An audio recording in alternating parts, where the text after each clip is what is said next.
family, how's everyone doing? I hope you had a wonderful holiday. If you celebrate Christmas, I hope you had a wonderful time. I hope you enjoyed yourself. I hope nothing happened, nothing kind of untoward happened during your celebration. I hope it was wonderful for you. I hope you had a nice fellowship. I hope all of that happened for you on your holiday.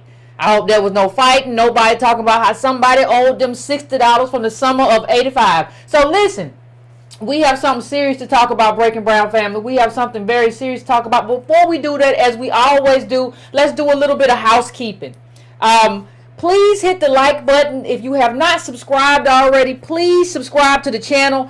I would appreciate it if you did that. Please share this. You can go to donatebrown.com and donate if you are so inclined. You can also go to patreon.com/YCarnell if you are so inclined. Please also do not forget, as we do our housekeeping and you get your libations, that tomorrow night, 9:30 p.m. Eastern Standard Time, the same time as this show, we are going to talk about the Denmark Vesey book. We are going to have a book club. It's going to be kind of loose. If you tune in tomorrow and you call in, please have read the book. Or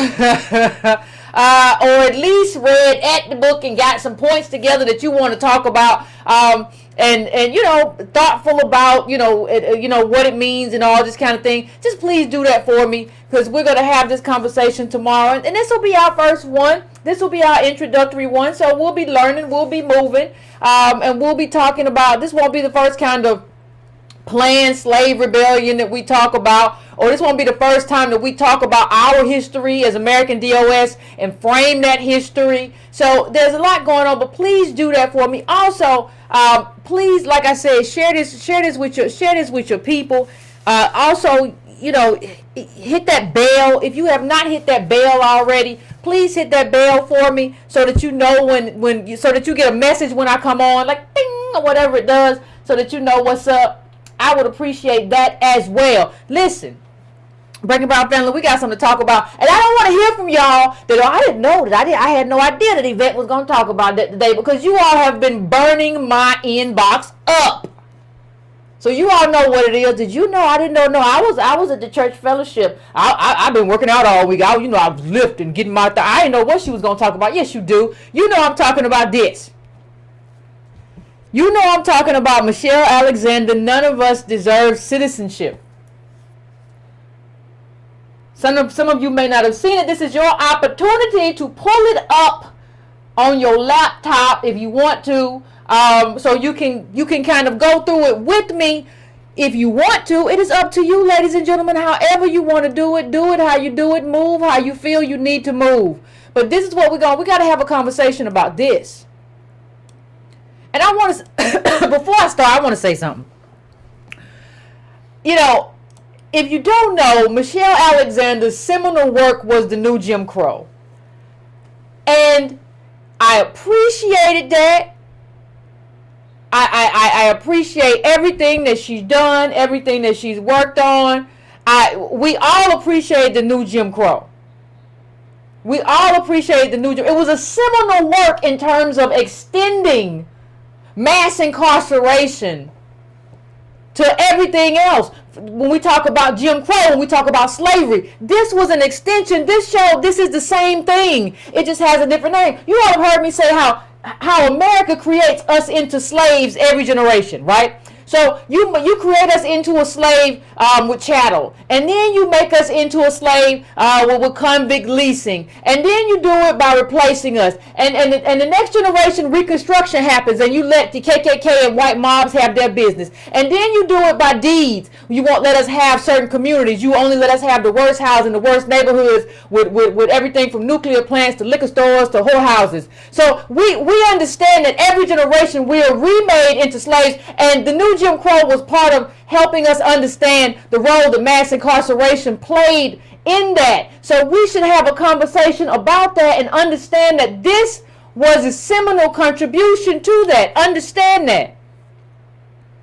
Understand that I have always given Michelle Alexander so much credit for doing this piece of work and going around and talking about this piece of work. Because when we talk about when we talk about what it means to go around and have this conversation.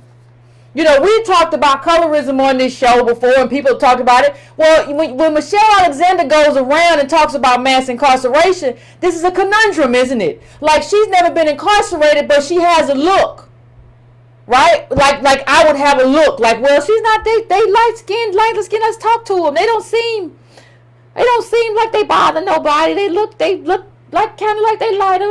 There is that part of it, but the other part of it is this. And this goes to what we're talking about.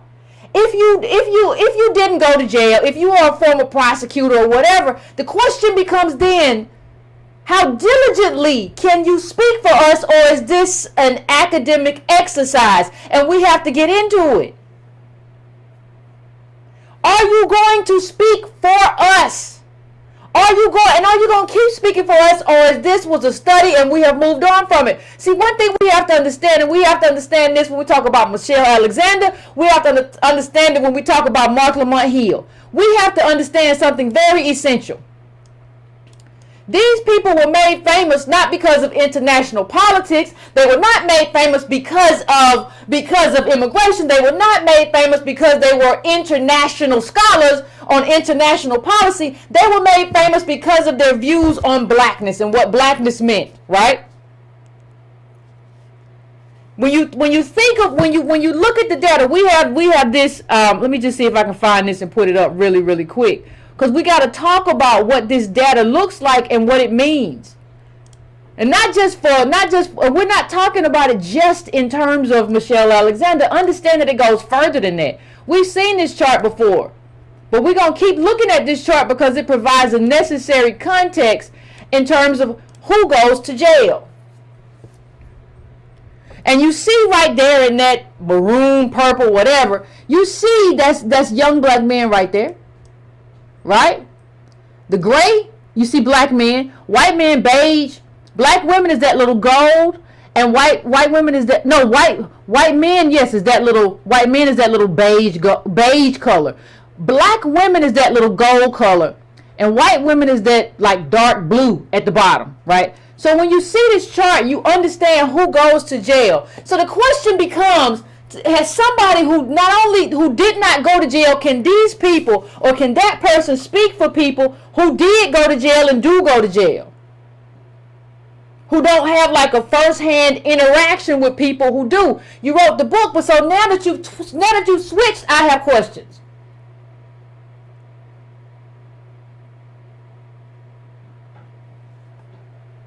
If you're not the victim of mass incarceration, I have questions. And the data speaks for itself. Nobody's saying that other people don't suffer. We're talking about who. This chart is very explicit in terms of the victims of mass incarceration. So here's the thing. So now I have questions. Can you speak for the group? Because that's not what I'm seeing now. When I see this come out, like, let me put this all in context. Let me put this in context for you. We're going to put this in context. What we have, and I appreciate scholars, but one of the problems with scholarship sometimes is it doesn't have a heart. In the sense that it doesn't have a beat. In the sense that there's no pulse that goes through it that says this is me, or this is, and even when we say, we have always, and black women should get credit for supporting black men who go to jail, but it's not the same thing as being the person who goes to jail. That's just like black men can't have breast cancer. So even if you take your wife to the doctor because she got breast cancer, you still don't got breast cancer. You cannot describe to us what breast cancer is like or what it feels like when it might come back. When you sitting somewhere and thinking, God, I hope I'm going to be healthy. I have an appointment tomorrow. As a man, you can't speak to that. And so as a woman, you can't really speak to what black men feel when they encounter the police and when they go to jail, when they come out off of marijuana or whatever, because the numbers are not you. So that goes into everything I'm going to say this evening. I want to talk about who are the people that speak for us and can they speak for us. I appreciate what she did, but understand what she did. Understand what she did. what she did, I don't think we understand it. See, understand something. And I'm going to try to just say it slow and break it down. You cannot. No, let me say it differently. What she did was basically, she basically made an argument about mass incarceration and then wrote this article about how we don't deserve to be citizens, which undermined her own argument. So the whole case that you have been making undermined the argument. Now understand something else. This is not a space, considering who we are as American DOS people right now and what we're going through. This is not a space for you to brand yourself. We're not in a space where any of us get to brand ourselves. Maybe that's something white people get to do. I don't know. Latinos, I don't know. I can't answer that. But like what you get to do now, if you represent us in that space, you got to stay in that space. Like this is your work. This is your job now. And if you don't want to be that to be your job now, then you can't do it. Then you can't do it. And that's like, if you can't do it, then it's okay just to be a scholar on other stuff. But if you're going to represent us, you have to represent us. And let me I just want to bring up one more thing for you right now before I get into the other aspects. Because there's been among the left, there's been a whole debate going on that I really want to kind of tie in to what we're talking about. I really want to tie the whole debate that we've been having,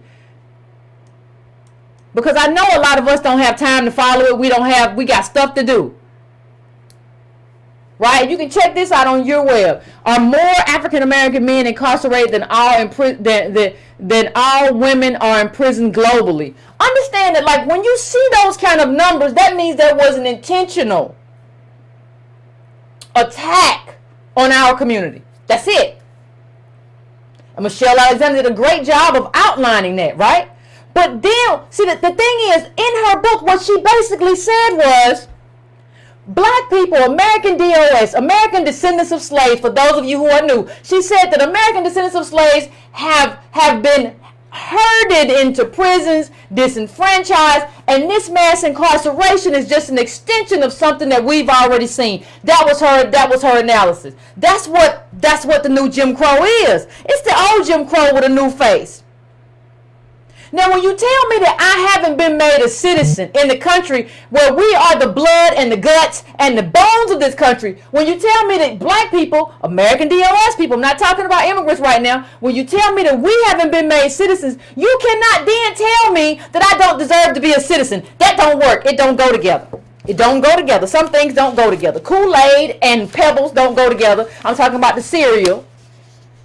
All right, Coca-Cola and Captain Crunch don't go together, and them two things don't go together.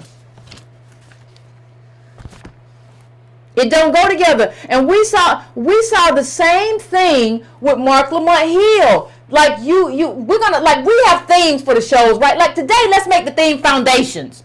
Your whole foundation, Michelle Alexander, was about American DOS and the black vote and Hillary Clinton and mass incarceration. And what was owed in terms of, what did we owe in terms of our vote? What did other people owe in terms of their vote? That is your claim to fame. And good job and kudos to you. But what exactly are you doing now?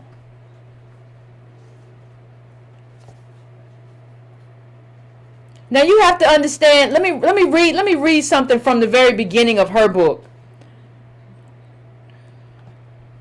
You know, Michelle Alexander says she was elated with Obama's election and saw Jim Crow as something of the past. She did not see a new racial caste system. And when she started her job at the ACLU, she recognized that there was racial bias in the criminal justice system. Most of us knew that, would have known that long before that, but let me continue.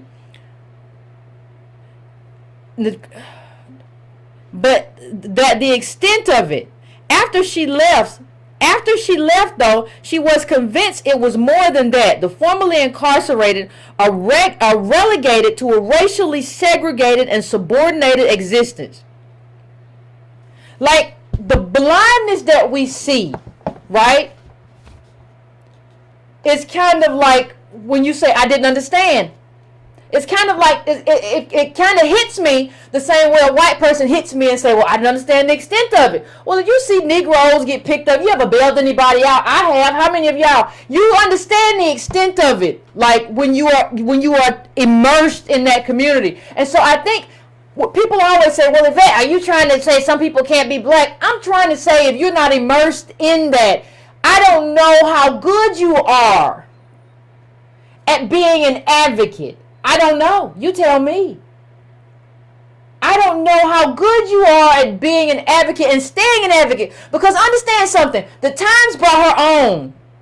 Just for the same reason that CNN and before that Fox brought Mark Lamont Hill on. They bring you on to talk about what you're famous for. They bring you on to talk about blackness. They bring you on to talk about the new Jim Crow and how that influenced everything. They bring Mark Lamont Hill on to talk about Black Lives Matter and explain that, and I think he did a good job of it. I think Michelle Alexander did a good job in New Jim Crow. They did not bring Mark Lamont Hill on to talk about Palestine. They didn't bring you on, Michelle Alexander, to talk about that we don't deserve citizenship. You mean we, as in the people who built this country, don't deserve to be, who built this country and never really have been able to have what citizens have in this country. We've never gotten the benefit of citizenship in this country, but you want to tell me I don't deserve to be a citizen? Who do you think you're talking to? No, this is a problem, and we let people just kind of skate and sometimes say, like, well, everybody deserves to have an opinion. No, we don't. That's not how we work. No. That's not how it works. And you go through a little bit. I'm just asking you to understand who people are. We have to start understanding who people are and how they move. So when you go to Michelle Alexander's like Wikipedia, Michelle Alexander was born 1967. She's the daughter of Sandra Alexander, formerly of Ashland, Oregon, and late John Alexander, originally from Evanston, Illinois. Her mother was a senior vice president of ComNet Marketing Group in Medford, Oregon, which solicits donations for nonprofit organizations. Her younger sister, Dr. Leslie Alexander, is a professor of history and African American studies at the University of Oregon and the author of 2008's African American Black Identity in New York City.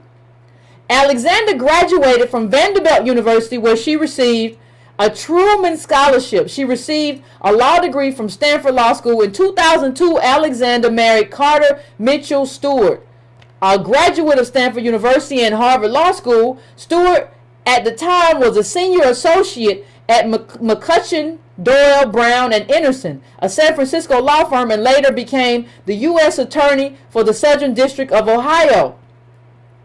They have 3 children. Now, my parents, see, the thing is, like, people look at me like, well, you and Michelle, no, my parents are factory workers. And that's a lot better than some people. I have 2 parents. A lot of people have 1 parent, and they're living in the projects. Whether it's Chicago, Detroit, whatever. Don't say that, like, you got to understand what the differences are. Look at her family, and then you can understand. I'm not talking about, please don't, Yvette's testing people's blackness. No, I'm not talking about who gets to be black. I'm talking about what you can see and the lens through which you can or cannot see it based on how you came up. If you came up, you know, sort of like this white life, right? In terms of you had opportunity, you had parents who professionals. Then when you get to the ACLU, I understand why now you could not see. You did not understand. So you have been looking at this through an academic lens.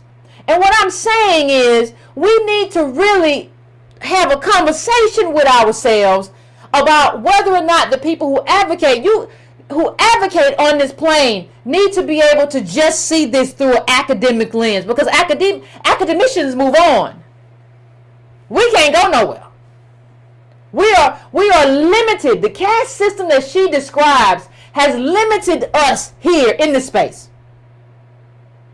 We're not, as a group, we cannot maneuver the way we cannot maneuver. We can't go nowhere. So this is why I always say people can write whatever they want to write and do whatever they want to do, But the people who have to kind of decide and weaponize that information should be activists and other people. I don't care whether it's me or somebody in your community, because that's the people who are there and kind of anchored and steeped in that and limited by it. You understand that she lived like in the top 5% in terms of being in a family worth $350K. We put the chart up before. She lived in the top 5%. So there isn't a lens for the kind of understanding or the heartbeat, not just the heartbeat. Everything has to have a heartbeat. If your data and all that stuff, if you just putting out data and doesn't have a heartbeat, it's going to be a problem. It's going to be a problem because you're going to move on because your life experience hasn't been that. And I don't say, listen, understand somebody said, I don't know if black middle class life insulates you. Being in the top 5% is a middle class life, sweetheart. Being in the top 5 is not middle class life. You're in the top 5 for American deal. You're in the top 5 for black people. That's not middle class. That's top 5 for your community. That's top 5 for American DOS. That's not middle class. That's not a middle class life. So you're kind of talking about black life in middle black family worth $1,700, but you haven't lived that life, right? So you're trafficking on it. It's making you famous, but you haven't lived it, and you don't intend to continue talking about that. You don't intend for that to be your only claim to fame. You intend to move on into this immigrant space. That is a problem, and we have to keep. I have never said that like top 5% American DOS don't ever get to talk. I've never said that. What I do say is that you are misrepresented in the people who talk. How come it's just top 5% of American DOS who get to have this conversation? You know, sometimes even if you are in the top 5, you might want to give somebody else the microphone.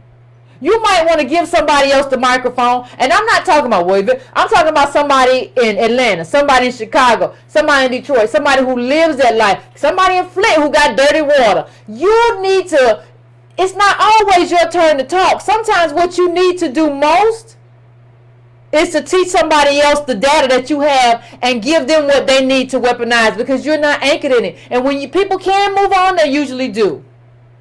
Right? People are only as faithful to a project a lot of the times as their options. And if they got other options, they usually will exercise those options and leave us here by ourselves holding all this slavery. And that's what we're living through. You undermine the whole argument. Like, let me just put this up. There's this clip. And this is from this article, Why Hillary Clinton Doesn't Deserve the Black Vote. Which was a courageous article to write, especially when she wrote it. When Michelle Alexander wrote this article, that was a very courageous thing to do. I'm sure she got slandered and accused of supporting right there. But look at this. It says, when Bill Clinton ran for president in 1992, urban black communities across America were suffering from economic collapse. Hundreds of thousands of manufacturing jobs had vanished as factories moved overseas in search of cheaper labor, a new plantation. Globalization and the industrialization affected workers of all colors, but it hit African Americans particularly hard. Unemployment rates among young black men had quadrupled as the rate of industrial employment plummeted. Crime rates spiked in inner city communities that had been dependent on factory jobs. While hopelessness, despair, and crack addiction swept neighborhoods that had once been solidly working middle class. Millions of black folks, many of whom had fled Jim Crow segregation in the South, with hope of obtaining decent work in the northern factories, were suddenly trapped in racially segregated ghettos. You're exactly right. You are exactly right. But you can't say that. Understand, you can't say like black people weren't allowed to really work in factories and have a life, and then say we don't have a right to be citizens, which means that everybody gets the right to be here, which means immigrants get the right to come in here and just be citizens and be around here because we have no special right and take something that we never got. So they have a right to be citizens when we never had a chance to even exercise full citizenship ourselves? Based on what? Based on what? I don't understand what any of this means. Like, I don't understand what any of this means.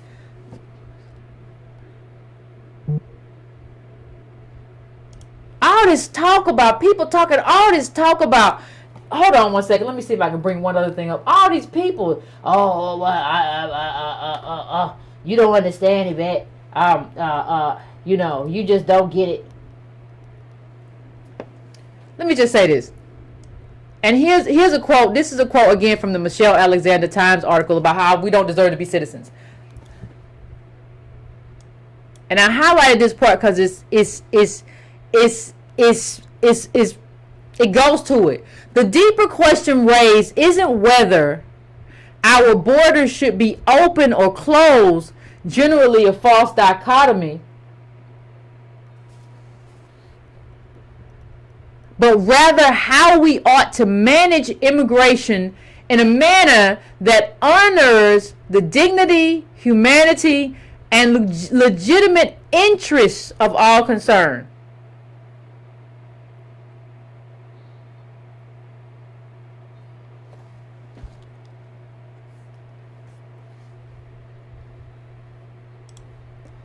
What are you talking about?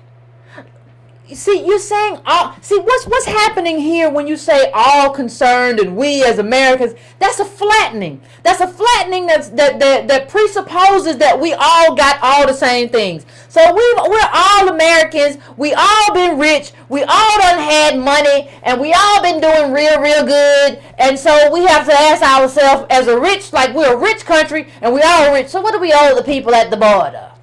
Nobody wants to do the work. We're all making $200 a year. We don't want to do this work. So do we have an obligation? It's a flattening. The question you ask of me is not the same question that you ask a housewife in Manhattan, a white housewife. It's not the same question that you ask somebody a white person in the South. It's not the same. You do not ask me the same thing. You can't ask me, you can't hold me by that standard. You're holding me by the same standard of somebody who got the benefits of enslaving people. We were the shoes in the race. Remember, we were the shoes. We were not the people who got the benefit of the shoes and used the shoes to make wealth. We did not have access to the New Deal. Now you're going to say like we all Americans. That's not true. We are not the same. You can't keep talking to us like we the same. Well, we're all Americans and what? You want further evidence? Let me bring this up real quick. I don't know what everybody's going through. Everybody got something they're going through. Now this is the racial wealth gap by percentile. Now you look at that little green line that look like a little worm that can't barely get off the ground. That is us. And that is not because we don't invest in stock. That is not because we didn't buy 2 shares of Nike. That's not because we buy too many Jordans. That's because we come from slaves. And we keep getting remade into slaves every generation. Now you're going to tell me with that background that I don't get to be a citizen.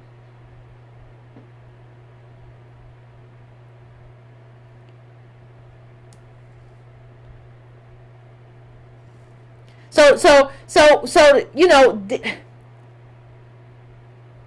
so what you have, but see the problem is like everybody, like the very top of that line that goes into the middle of white people. So you have to understand, 350K is top 5% for blacks in worth, but top 30% for white, but top 30% for whites. of 83 out of 83 million white homes. You got to understand what this means. We have nothing. And then you're going to tell me, in addition to me not having nothing, I don't have citizenship either?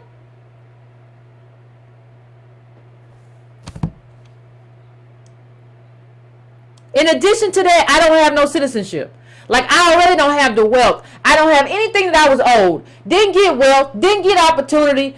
We had businesses that tore them down. And it's not just Black Wall Street. We had a whole bunch of stuff. Everything got tore down. And now I don't even get to be a citizen. And I don't care what anybody says. All of this stuff is open borders rhetoric. I don't care. Don't tell me, well, you do that. Well, tell me what you stand for then. If it's not open borders, explain to me what it is. Because all I hear is a lot of hand-wringing about how I just don't understand. So tell me exactly who you are and what you stand for then. Tell me what the immigration numbers should be and what they supposed to look like then. Can you do that for me? Well, I just think it's wrong. You sound like Trump. Then you sound like an idiot.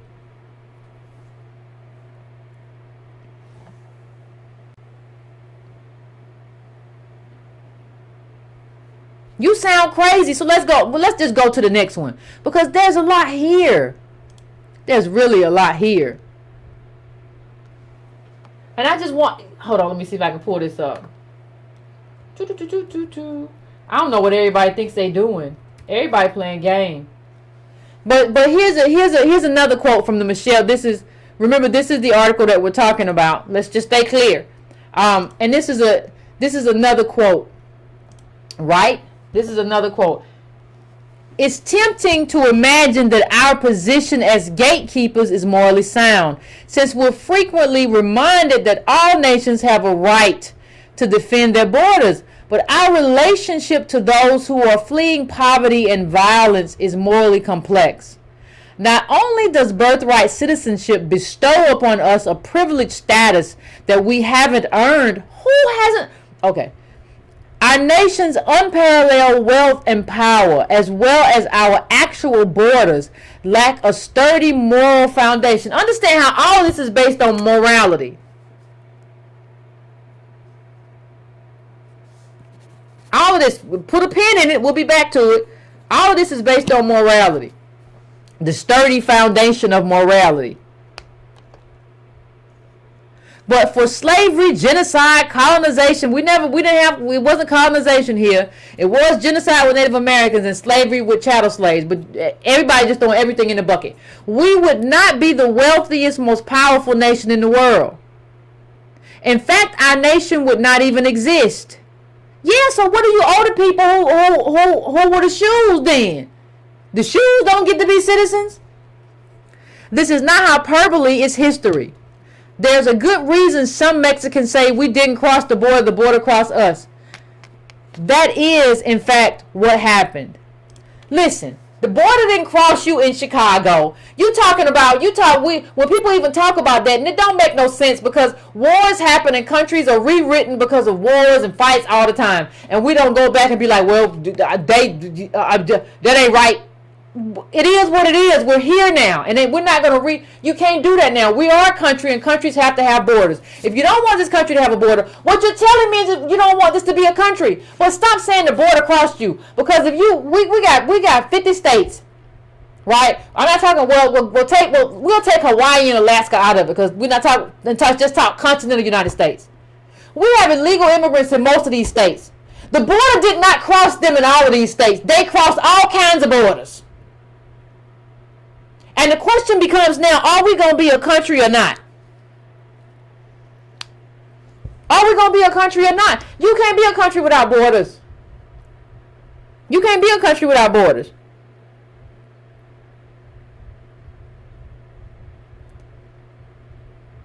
You can't. It just won't happen that way.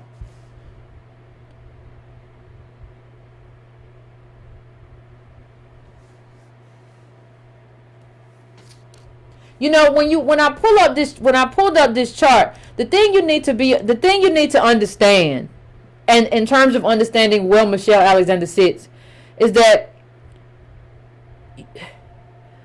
350K is the top 5% for blacks, but the top 30% for whites. So out of 83 million white homes, over 20 million have that wealth.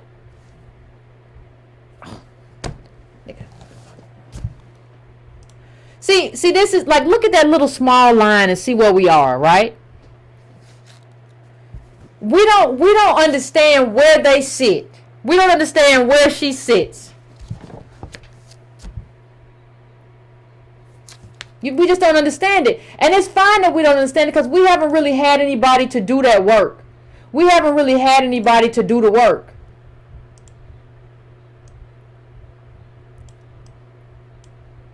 So we don't understand it. So you have to understand where she sits in this chart. 20 million white homes have the same wealth as our top 5.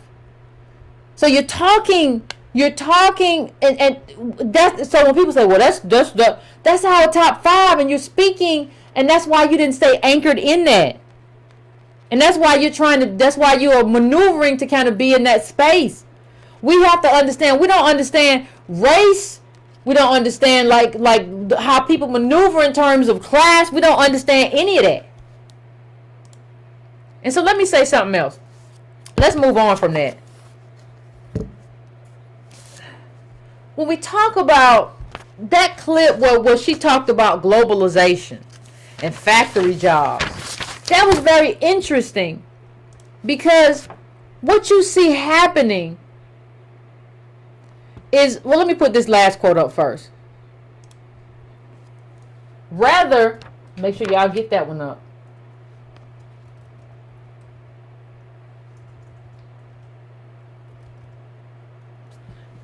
I think we've already kind of been through this, but I want to hit it. Rather than viewing immigrants as seeking something that we Americans have a moral right to withhold, from them, we ought to begin by acknowledging that none of us who were born here did anything to deserve citizenship. We were chattel slaves who built industry in this country. We built industry in this country, and you say none of us have done anything to deserve citizenship. Not only did we build it, we never got citizenship. Understand that this is radical. And this is why people go crazy. This is a radical understanding of what it means to be an American. We ought to begin by acknowledging that none of us who were born here did anything to deserve our citizenship. And yet all of us, no matter who we were, no matter where we were born, deserve compassion and basic human rights. Listen, black people, understand one thing. We do not have a moral obligation to anyone. Don't talk about, please don't talk to me about how poor those people are and how they live, because we live in a first world country and we live the same way. When you look at our wealth compared to the majority, middle black family worth $1,700. We do not listen. You talk about like they've been a victim of foreign policy. I hate when leftists tell me that dumb stuff. Like they've been a victim of American foreign policy. Well, we've been a victim of American domestic terrorism. What do we deserve? You want to talk about that? Oh no, you don't want to talk about that. You just want to make yourself feel good, because all this leftist stuff is narcissism. You all are narcissistic and you want to feel good about yourself, and it makes you feel so much better about yourself going to the border and saying, abolish ICE, what about the caravan and the Hondurans? You don't want to talk about us no more because you've moved on to the new topic du jour. You don't want to be bothered with us no more. We're not the thing that makes you feel good about yourself no more. We've gone past the Negro issue. We've gone on to something else. And understand something else. It doesn't even help these countries. All my white leftists who are watching this, y'all are morons and y'all are selfish and y'all are narcissists. It doesn't even help these people. These people need a country that works. They don't need to be uprooted from their country to come here like Honduras. Now, Mexicans have a different thing, some of them. It's not all the same. They take all their money back and convert it from dollars to pesos, and some of them do real, real good. But if you coming from a country that's really destabilized and got a lot of problems, what you need is a good country. And I'm talking about Honduras and a lot of other these violent countries. You need a country that works. You need a country that's safe. You don't need to just be running here to be cheap labor for America. Because understand something. Understand that illegal immigration is redistribution. I'm going to say it one more time. Illegal immigration is redistribution. What does that mean, Yvette? Well, what it means is that it's redistribution from regular people to people with capital. If you have to, listen, Illegal immigration is absolutely great for people who can hire illegal immigrants. It's absolutely horrible for those who have to compete with it. And almost half of the people who've come here since 2010, and that was according to this article. That was according to this article in American Affairs that everybody got upset about. Half of these people since 2010 who come here have college degrees. Did you know that most of the what was it? Is it in Chicago? Hold on, I'm gonna find it. It's a mess. Now listen, this is according to Foreign Policy Magazine. It was in the article I just posted. There are more Ethiopian physicians practicing in Chicago today than in all of Ethiopia. There are more Ethiopian doctors practicing in Chicago than in all of Ethiopia. Now, that's not good for Ethiopia. I know they wonder what they doctors with. And it's not good for us. Because we can't create black doctors, meaning America can't fix us. See, America needs to fix us and give us opportunity. But if you can just import doctors, be like, see, we got black doctors. Well, where are black doctors at? They in Ethiopia. That's what they are. I don't know what you mean. No, we need you to make our people doctors. That's what we need. We don't need you to import Ethiopians. We need you to stabilize that. And if you read the Scahill book, you know what happened in terms of American foreign policy over there. See, people ain't serious and leftists are lazy. If you really want to fix this stuff, you fix foreign policy. You fix our adventures abroad. You do the heavy lifting. But y'all just love to pop off and grow your little hipster beards and go out there and be like, we're just opposed and you're just fascists. No, you just get yourself together. Get yourself together intellectually and all that other stuff. You don't care about us. Then you wonder, well, I used to be wondering, like, why we don't. I used to try to be, down with leftists. Then you realize that, like, y'all don't care about us either. It's just like the erasure of race. That's what you do. And you don't see that as a problem. We imported all of these nurses, right? We imported nurses from Haiti and all these other places. But we didn't train the American DOS women in this country who were sharecroppers and cleaning the house. We didn't train them to be nurses. We just brought some nurses in. Just bring them in. And y'all want me to be okay with that. No, I'm not voting for you. I'm not voting for no open borders person. Leave me alone. You don't deserve us, quite honestly, to be anywhere near your little tribe and your little hipster beard. And whatever else you got going on with your little weird self. You just run around. I don't think people understand it. Like, the left has gotten as radical as the right. Just everything, any disagreement is racism. I'm a racist.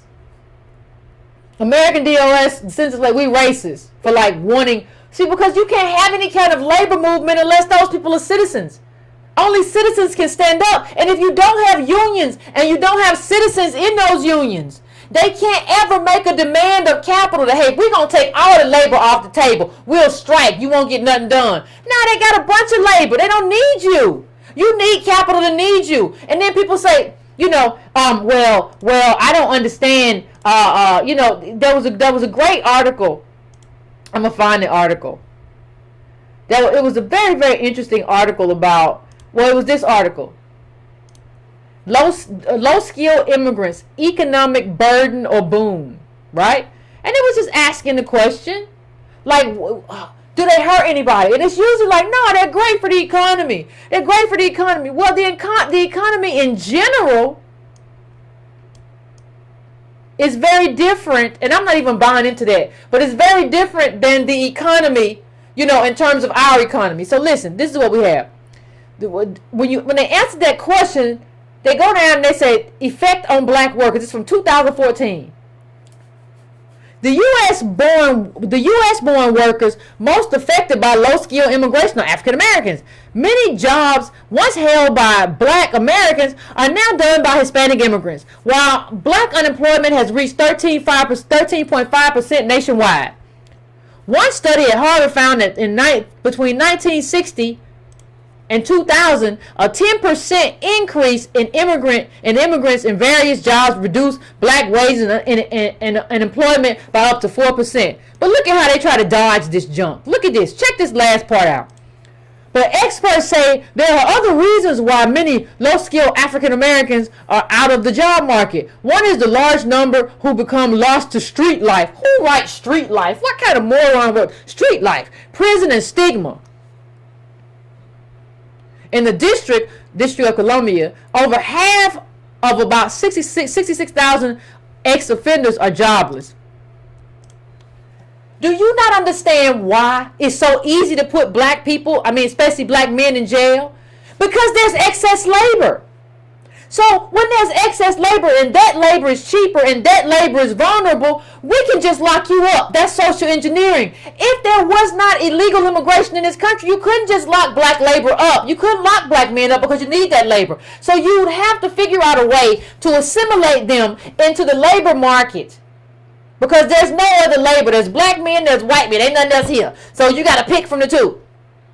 But when you bring in all this cheap and vulnerable labor, it's easy for you to put black men in jail. Do you not understand when you wrote that stupid line that the reason so many black men are in jail and lost to street life is because there's other labor available to replace them with? Does that not recur to a Washington Post reporter?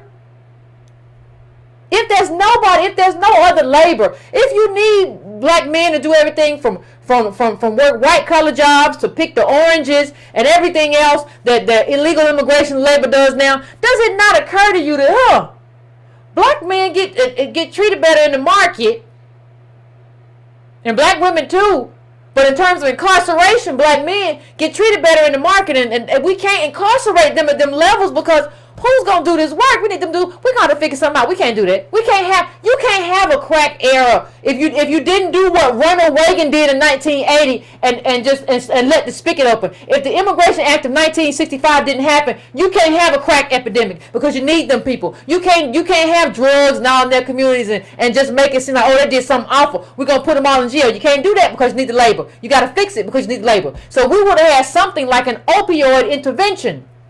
Because you need the labor. When you don't need the labor, something happens.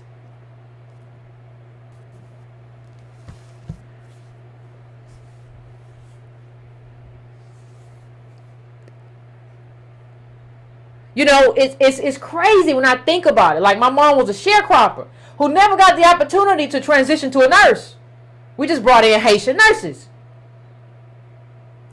Do you understand what the difference in income level, education level, all of that is if you scoop up all these American DOS women and train them to be nurses? Do you understand how much more money the family has and what kind of expertise the family has?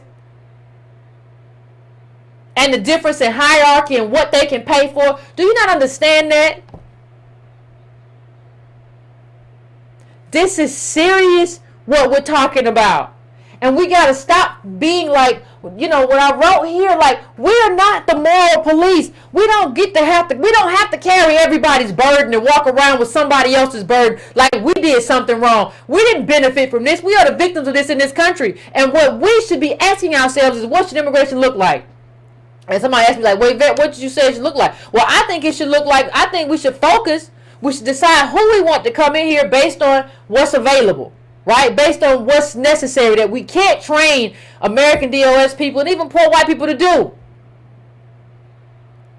Right? Now, if we can't train these people to do it, but then you got to get a work visa. And then this whole system is unfair. So if you're in Mexico, it's more Mexicans that come in. And so you get to have chain migration. That's not fair to other people who want to immigrate here who are not at the border and don't get to come here and funnel into here and get their families to come. And just because we need you don't mean we need your uncle or your auntie or your family. No, it ain't about that. You don't get to just bring your whole family here because you here. We don't need your whole family. If we decide we need you, we need you. And if you need your whole family, then maybe you should go home. What role does your family member play? Are they good at something that in our economy right now that we need? And I need you to show me that for a long time. Show me for a long time that you can do something, you good at something, then we can talk about who gets to come here. But the system is unfair. So if you're an Indian American, you get to come here because of H-1B. right? You get to come here because of H-1B, and then your family get to come just because you here. No, that don't make no sense. That's why we should be focusing more on H-1Bs. We should be, on work visas. Right? But H-1Bs, they don't find people. They got these are entry-level jobs that they putting people in, a lot of these H-1Bs, just because they can pay them cheaper. They're vulnerable labor. And so when you talk about how, well, black people need to study STEM for what if you can't go over there and get a job working in STEM? You going to study it for your health?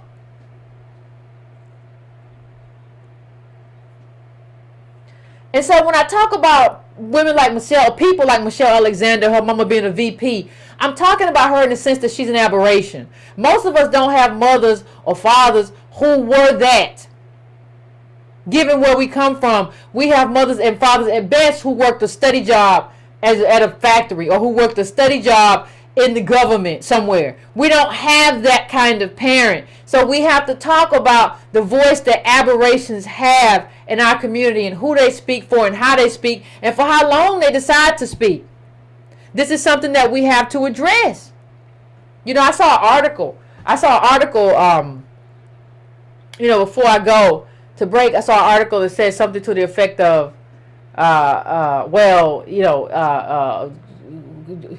Frederick Douglass supported Chinese immigration. And you look at that, when we talk about foundations, you look at that and you think, wow, I read the quote and I was like, wow.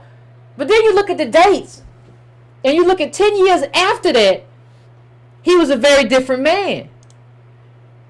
10 years after that, and you can read this on your own and blow it up on your own, but he was having, that's actually a quote from Booker T. Washington, which was, and he had his own problems. And I have my own disagreements with him. But like I said, to those of the white race who look to the incoming of those of foreign birth and strange tongue and habits, for the prosperity of the South were permitted, I would repeat what I would say to my own race: cast down your bucket where you are. Cast it down among the 8 million Negroes whose habits right? And the same thing with Douglass. You see the same kinds of quotes. They understood that immigration was being used as a sort of let me get this straight, hold right here, as a sort of replacement. That we were being replaced. Like, you can just go read it. They understood how slick people were. And it is what it is. And you have to ask yourself, like, people evolve, right? Well, no, like, you have to understand what they were saying. You have to ask yourself, well, are things different now that would make that comment wrong? Like I say, you have to eat the fish and spit out the bones. So some of what people say back then doesn't fit the global economy. But what happens right now in terms of how immigration has increased and how we never got the benefit of Reconstruction, this is even more true than it was back then. Even more true than it was then. And so when you have all these other people saying there's no case for nationalism, you have to ask yourself, like, what is wrong with them? And you have to really understand that, well, what's happening is that these people don't really care or give two figs about what happens to us. It's not what's wrong with them. But you go back to the thing again. Even in this article, Nagel, and that was the author of the first article I put up a while ago, accuses leftists of shooting themselves in the foot. But it's hard not to think that it's arguments like hers that damage the left by legitimizing the idea that someone arbitrarily born on one side of a line is less deserving of a good life. Listen. That line is the dumbest thing I have heard by probably the dumbest writer. It is not about, borders are more than about lines.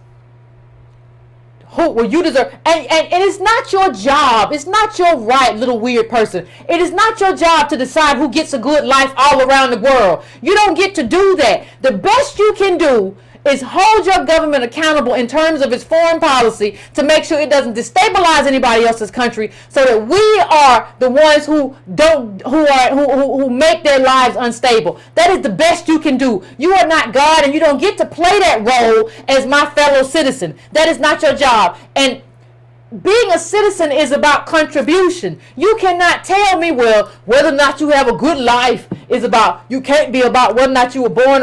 Borders are not just about a line. We have made a very distinct and specific claim on this country based on our specific contribution, based on our lineage and what we built. We have a claim, and you don't get to take that claim away because it makes you feel good, because it does your heart good as you live wherever you live in the comfort of your own home. You don't get to do that.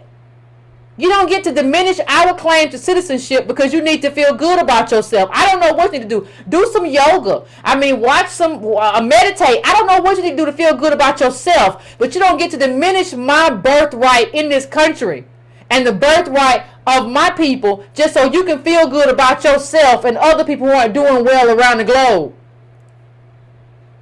And like I said, as I close out, nobody wants to do the heavy, that foreign policy is the heavy lifting. Everybody wants to talk trash about, they get to have a good life too. Okay, so you're going to invite everybody here? Everybody who got a bad life or who is suffering in poverty in an underdeveloped country, they all get to come? It's just stupid. And all this stupidity is getting published all over the left. It's getting published all over the nation and all, it's even at current affairs. All this stupidity. I don't want to see it. I don't want to see it, especially if you have a good life. Listen, if you are not going to compete with illegal immigrants, if your children don't have to compete, if you got inheritance, I don't even want you to say nothing. Don't open your mouth. Don't talk. If you are positioned in a place of stability, my hipster people, I don't need you to open your mouth and say nothing about nothing ever in this life or the next one. You don't get a voice. So as usual, Breaking Brown fan, we're about at that time, at the hour mark. I'm going to break off for about 3 to 4 minutes as usual, and I'm going to come back and take a few calls, and we're going to have a conversation. Okay, fam?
What's going on, fam? We still listening?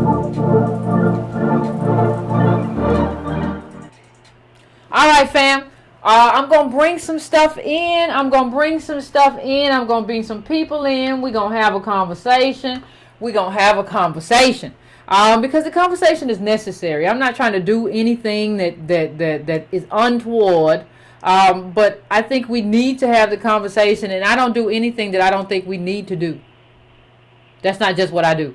And it's funny that kind of like what has basically happened is that we have just kind of gone along to, I don't know how to say it, but I guess the best way to say it is that we have just kind of gone along to go along and to get along in this conversation.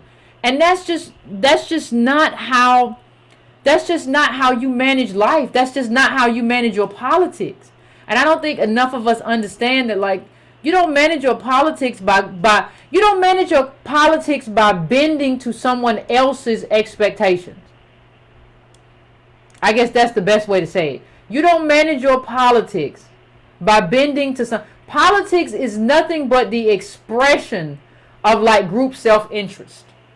Politics is the expression of group self-interest. That's what it is. The group interest is expressed in politics. It is not about what is just anybody who tells you that politics is about just what is right for America, or politics is about, what is just politics is just it's just about what's best for the people, and all the people need to eat. And no, that's not what politics is. Nobody else practices politics that way. Nobody else. And the last thing we need is more competition. And I've never heard anybody, and I've tried, but I've never heard anybody kind of tell me, okay, like, what does it mean? What does it mean? Why should we have so many immigrants? Like, why? Like, nobody has ever been able to explain to me, in a country with fewer jobs and actually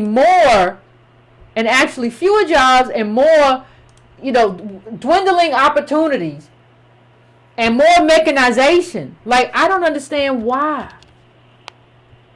we would want that. It don't make no sense. So I just want to pull up one thing, fam, and then I'm gonna go to the phones, and I want to see what everybody else got to say. Let's have a conversation. We can have a conversation, and there's nothing wrong with disagreeing. You can disagree. We can have that conversation too.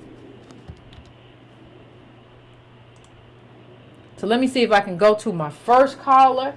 I am going to my first caller. I'm going to 310. What's going on, 310? What's up, Yvette? This is Tone Talk. Not too much. What's going on? I'm gonna get right to it because it's gonna take me about like 5 to 10. Just give me a little space. It's interesting because I connected you with Michelle Alexander some time ago, just for full disclosure, and I talked to Michelle once or twice. And one of the things that I say before I get into my critique is, the new Jim Crow was a primer on incarceration. And for me, myself, when I was doing my documentary, my first copy I gave to Teddy Riley over dinner, and the second copy I gave to Dr. Dre. And so I told that to Michelle because I really felt it was necessary to spread this message. But it becomes a definite problem when you position yourself in this way in terms of like black dialogue, and then you for whatever reason decide to just go a whole different direction. Because now it's not that you just leave a void, but you create an idea that we all believe in what you're talking about in that article, and we don't. Come on. So let's get right into it and start with can you bring up that timeline? We got, I did this timeline when I was doing an article on the griot some time ago. We understand that America, if you broke it down into quadrants, we've been enslaved 1600, 1700, 1800, and it really went into 1900s because it wasn't even when Lincoln said let the slave be free. They kept the slaves well into like the 30s and 40s. Jim Crow followed, mass incarceration followed. And the reason why I bring that up is if you think about what Yvette is actually saying that Michelle wrote, she's saying that she don't believe in reparations. Now, she might come and say, I didn't say that, but that's what that means. Fundamentally, when we talk about reparations, it's about creating an advantageous type of citizenship for the descendants of American slavery. So what you wrote, and tell me if you don't see it differently, Yvette, is that we shouldn't even have like some kind of citizenship. Everybody should be the same. Now, there's a couple core fundamental problems. One of those is, do the Mexicans got to give up what they have in Mexico? Do the Nigerians got to give up what they got in Nigeria? Because that's like the presumption, I guess, is that they're coming in as poor and broken as we are from the result of the timeline that I got on. Come on with me now. Yep. So we have in our family, and this is the issue I have. Come on, man. All the costs. Can you bring up the blue bars? Because I kind of want to get into what happened when you get into this educational space. Because Michelle grew up and looked like Medford, Oregon. I looked it up, and it's 0.9% African American. 0.9. It's 86% white. 10% Latino. Got two professional parents in a time when black people couldn't even become professionals. Come on. So now you wrote the book that's supposed to be about black folks, and you're speaking for black folks, but now I'm going to go a different direction. And I got to say, why? Why would you go a different direction? Well, I'll tell you right now, part of it is that how much can you sell to black men? Because that's the main audience for the Jim Crow. That's the victim. See, it's a whole different victim game when you get into the immigration game. The pot changes. Speaking engagements, probably all that changed. And so I come back to this chart that is in front of you because you got to understand. I just brought this up in the pattern match. And we're going to talk about it right now. See, when I went to Loyola, when I went to UCLA, the fact that my parents had me at 16 and both of their parents weren't together ever bore heavy on me. I didn't get the pattern match into the top 10 right here. See, the top 10 right here is 75% of black wealth is in this top 10 group. We can even go down to the top 20, but it's really about this top 10 group. We come up with the kind of wealth classification within Black America that you would see in the third world.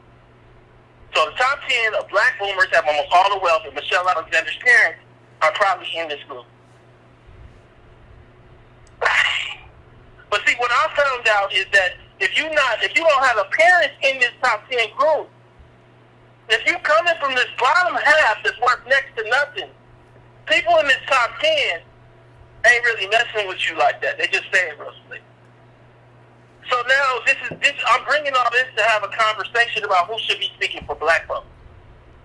My belief is that if you don't come from the bottom 70 and you're from the top 30, I even take bottom 80. You maybe need to step to the side. Talk about science or something else. Because this narrative of what's happening to black folks is in this group that has nearly no wealth. See, people think about this thing as some, most, and all. I don't deal with that no more. I changed all that, but we're going to talk numbers now. And once you start talking numbers, you start understanding that the top 5% of black families are only like the top 30% of white families. Let's talk about that again so everybody understands the numbers. So 30% of white, 85 million homes. There's 85 million white homes. 30% of them are worth more than $350,000.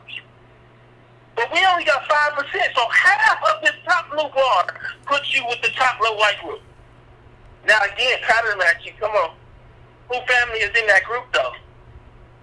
But see, the thing is, what can you sell from the rest of black folks to make you leverage while you in here? How can you brand yourself?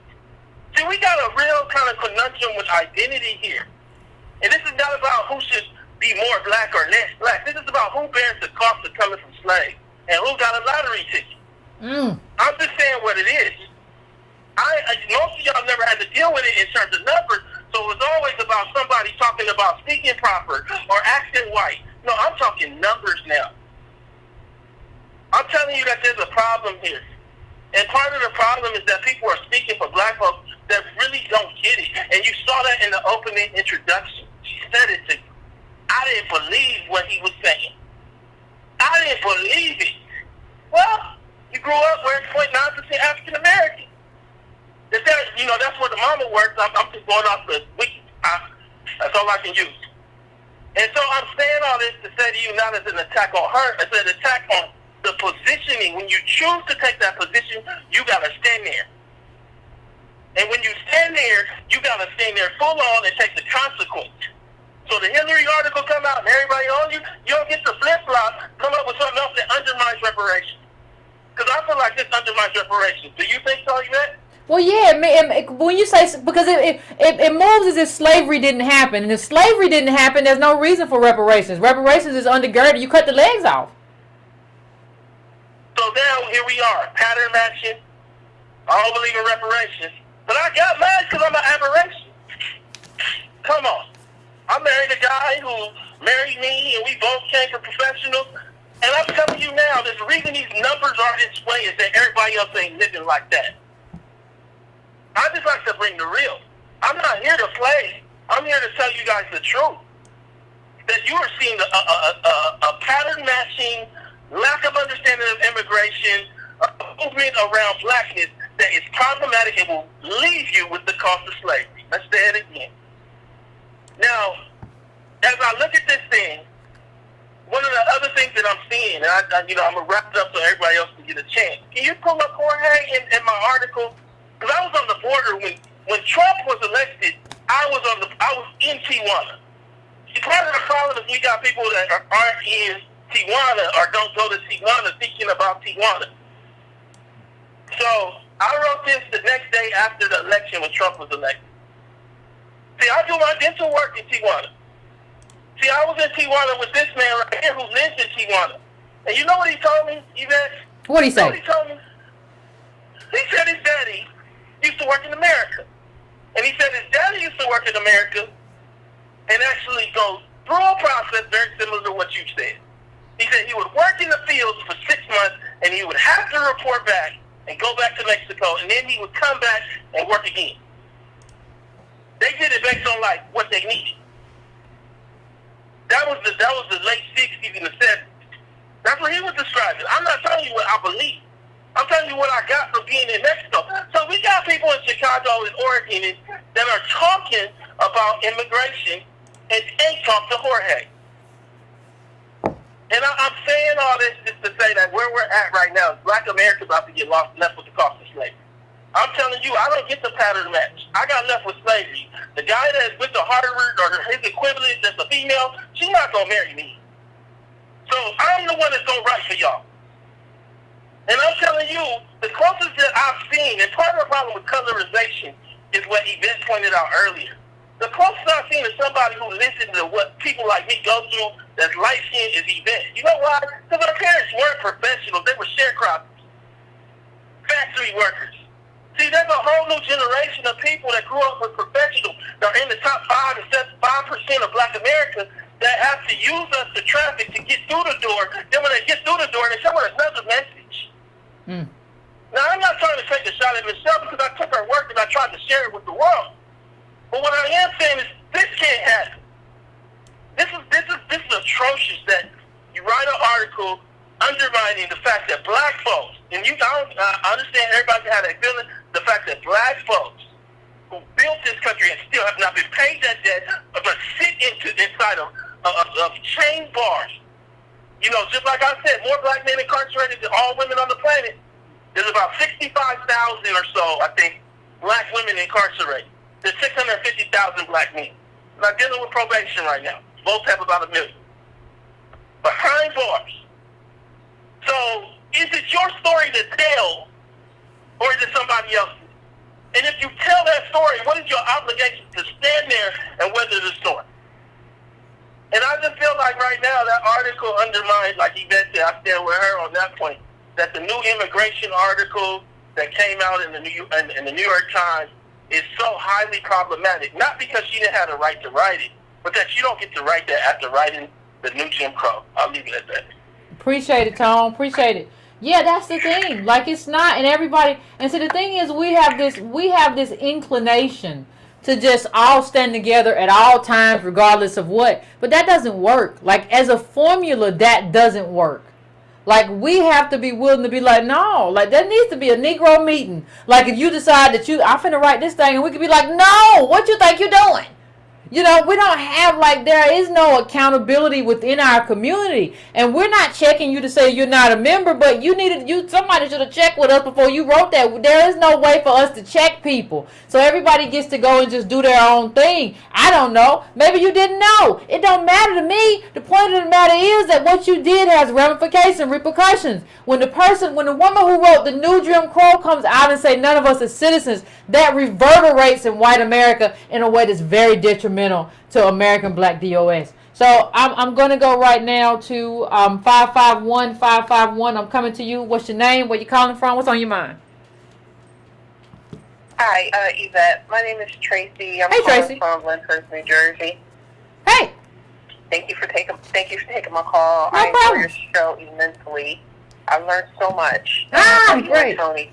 But I also want to reiterate, we have to, as a collective, people of DOS, stand together and be unified. That's tantamount above anything else. And we have to realize that us first, African Americans, DOS first. That goes without saying. It should be like something you shouldn't have to say. But since we have to say it, we come first. You know, Malcolm X used to say, if you want to help us, you know, join our cause, fine. But you can't join us until we get our act together and help us so that we help ourselves. And then after we get ours, we help you. And we've allowed immigrants to have this blatant, flagrant, in-your-face confidence that should not be bestowed upon them.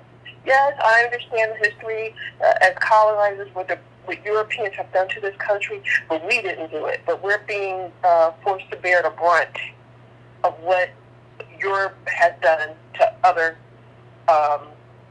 countries. And not only, Carla, not only did we not do it, we were the victims of it here. So it's not just like, well, we didn't do it, but we got the fruits of America too. We didn't even get what comes from it. Like, what are you talking about? Like, you know what I mean? Exactly. I agree wholeheartedly. And in closing, I just want to say to you, I contribute to you. Thank you. I'm thankful for you, and we need to get you on a more major platform, collectively together. And we are sinking in epic lows. I can't say that I'm hopeful, because I'm not. But I'm thinking of my children, and I'm thinking of my children's children, future tense. And we got to get this together, or we will be repeating our failed history. I agree. I agree, Carla. I appreciate you. Thank you for that. No, I agree. We got to get ourselves right. And we got to get on the same accord. All of this stuff, well, he got a point. I don't know. Well, everybody had their opinion. Everybody don't get to have their opinion. We're a group.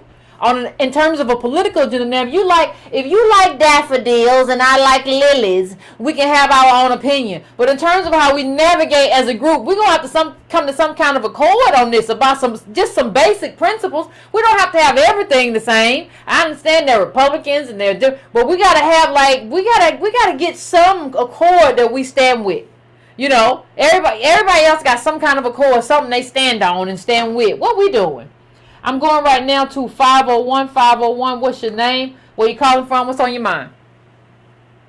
Hi, Yvette. This is Rosa, Nurse Mommy 4 in the chat. I'm the nurse down in Arkansas. What's going on? I'm calling, of course. Not much.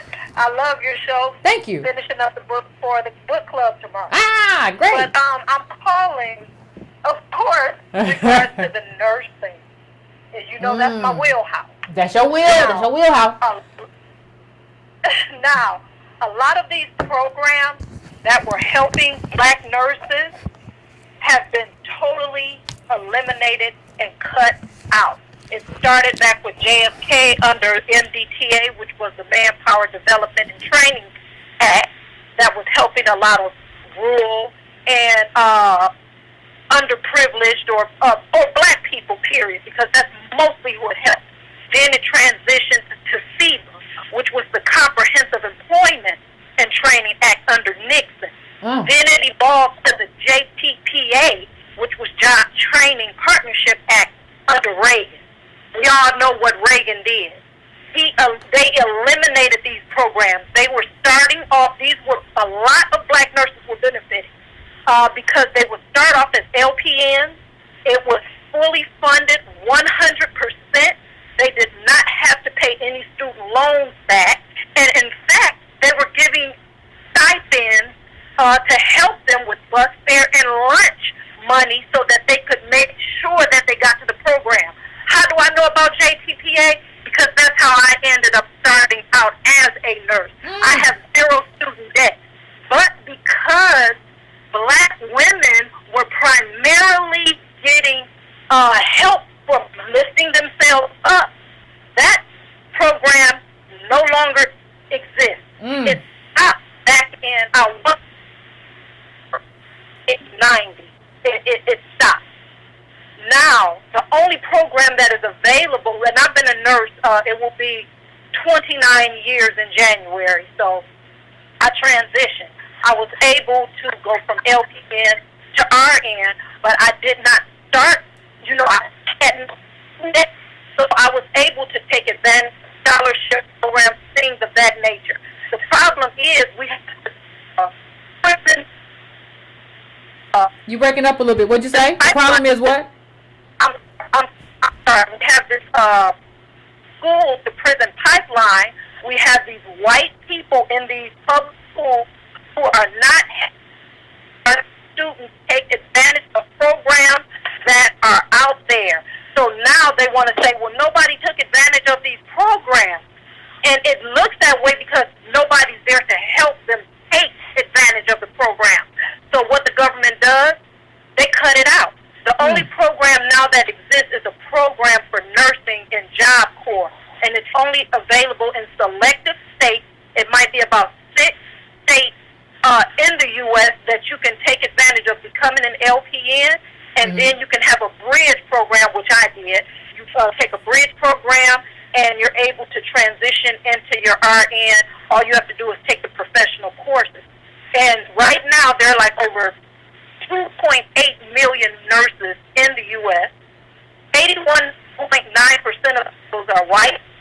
9.9% identify as black, but the percentage is probably even lower because they're bringing in African and Caribbean nurses over here, and they're taking advantage of a lot of programs, and they are coming into the ranks as though they're ADOS. People need to stop thinking that this is so easy. You can just, let's, become a nurse. They're making it just as hard to become a nurse now, especially as a black person, as it is to become. People have to know that there are programs out there. The only program right now is the Job Corps, and that's geared towards our young people from 16, I believe, to 24. But because these programs, they're left behind. Yeah, somebody said, don't forget the Filipinos. You're exactly right, Carla. All right, then. Well, you have a good day.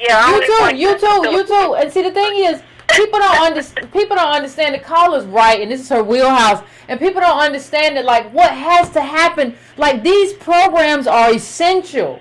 Like, nobody wants to say we come from slaves, but we come from slaves. Slaves and sharecroppers and everything else. Like, nobody wants to say that and that's not something that we should be ashamed of. The people who be ashamed are the ones who did it. Because we kept building companies and businesses, and they kept tearing them down. We don't have anything to be ashamed of, but what has to happen is that after this has happened, now you need a program in place to make sure that after you have subjugated us, there have to be what the caller just described, there have to be programs now in place that integrate us because we've been left out and oppressed and all that. Now you have to have programs that integrate us into like the mainstream American jobs. There's no other way to do this like this. And so don't tell me you don't need government. Everybody else, even immigrants, like the people she's talking about, are taking advantage of government. And you run around talking about you don't need it. What's supposed to happen? What do you think? How do you think this movie ends? I can tell you. I can write a horror story too. I'm going right now to 301. 301, I'm coming to you. What your name? Where you coming from? What's on your mind? Hello, this is Dale from Upper Marlboro, Maryland. What's going on, Dale? How you doing? I'm pretty good. Can't complain. All right. Yeah, so, a few points. Immigrants brought over here. Us American DOS fight for them to have rights to come here and everything. But as soon as somebody wants to fight for us, we have our own saying that we're looking for a handout. Yeah. We have us fighting for, say, immigrants. Everybody has a right to have some place to live, but yet tell our own children, you got to get out of my house when you're 18 years old. Uh-oh. And, we fight for these groups to come in here, and when they get over here to get enough groups, then they turn on us. And we still don't have a problem. They get over here, and then they help each other out. If it means stepping on us, so be it. And they have us saying dumb things like, oh, they're doing the job that Americans don't want to do. I heard up in Michigan, I just saw a report a few months ago where they're bringing in immigrants to teach because the teachers there aren't getting paid enough, but they're quitting. So I guess all of a sudden teaching to be something that Americans don't want to do. They don't understand Americans will do it if they get paid enough. Yeah, Americans want American wages. That sounds because you have to buy stuff at American prices. You don't get to go buy stuff at third world prices. You have to buy stuff at American prices. So you need American wages. But see, the thing is, we don't understand these people have a homeland. A lot of these people are maneuvering and sending money back, and that money's worth a lot more where they're sending that money to. But we don't understand that because we don't know what's going on in these communities. Exactly, and just like Tone's video with Rothstein, when Rothstein said it can't just be white people, it got to be black people. Some people were in the comments saying, "Oh no, the white people just caused it. Why can't it just be white people?" Well, it can't just be white people because they always get somebody look like us to say we don't need it. So we have to get our voices together to speak for justice for our people, and then make a big enough demand to have the white people come along to get it done. Because as long as we have our most vocal, most known voices saying, "Oh, we don't need it, we can do this opportunity for everybody," then I agree, Carl. it's not gonna happen. Thank you for calling in. And we have to be willing to make people uncomfortable. Like and I understand how we got here, but in the Rothstein interview, it's like, well, they have to come along, and we need, but y'all don't want to be uncomfortable. Like we just want to get in the room and like, well, yeah, we all just got to do better. No, we all don't got to do better. You got to do better. Like you the problem. Like nobody wants to get a room with these people, these white people. Like, nah, the problem is you. The problem ain't me. I ain't got no problem. I ain't got no problem. Ain't fixed by you not being what you are. And like, well, I'm not racist, but you eating off of racism. Same thing. I'm going to my next caller right now. I'm going to 678. 678, what's your name? Where you calling from? What's on your mind? This is Jay from Decatur. How's it going, Yvette? Pretty good, Decatur. What's up? Oh, man, just listening to this great conversation that you always be bringing. You be dropping bombs on these people. It's amazing. I appreciate it, fam. I appreciate it. I just want to throw my little 2 cents in, and I got a little question for you. Sure. Like the way I see this whole immigration thing, as I see with a lot of policies that go on in America, it's basically any and everything to hurt DOS, because the entire nation, everything that's built, it basically it owes and it doesn't want to pay. So it always finds all types of programs and things to distract from dealing with that seminal issue of reparations or what is actually owed to people who actually built this country. So to me, the immigration thing is really just a distraction to keep to keep us off course. And it's sad that individuals who are prominent or even congressional black caucus and people running for office like Stacey Abrams and different folks, they jump on the immigration bandwagon, for votes for the Democratic Party or whatever, and leave us holding the bag, and then get upset with us when they don't get in, like, oh, well, why didn't you vote for us? Well, you didn't have a program and a platform for us to fit in. We didn't fit into your agenda, therefore, you know what I'm saying, we stay home. So, that's what I see with that. But one thing, another point, and then my question to you, the way I see a lot of all this playing out, like from a historical standpoint, it really takes me back to just empire building, and like when you look at the different civilizations that fell, like Rome and the British Empire, just and how some of our issues here in America are very similar to those things. Rome, was all over the area. They had troops everywhere. They were spread out. Roman citizenship meant something.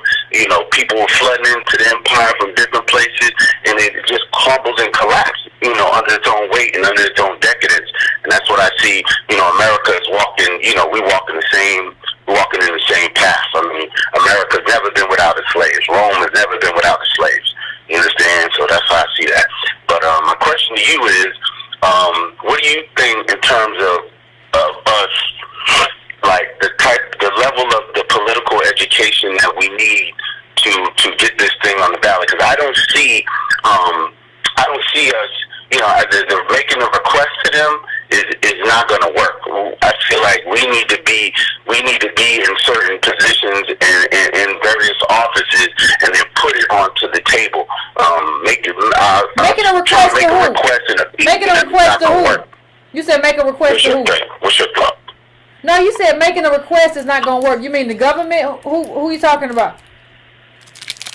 Well, I mean, like, it seems to a certain degree like we're looking to, like, have like we want a conference with whether the Democrat or Republican, and we want to make a request for reparations. And I think we more or less need to be in these various positions on all levels, and then put the reparations issue on the table, us doing it there, because they're not going to do it. They're doing everything that they can to distract from that. They know it's there. I mean, if you go back to the records, they debated what to do with us, with our people, when they were contemplating letting us go. Yeah, no, you know what I mean? They literally went through all of that, and then some made an effort to, like, okay, well, we're going to need to make reparations. That's what the 40 acres and a mule was. But then the other ones, they reneged. They was like, forget them.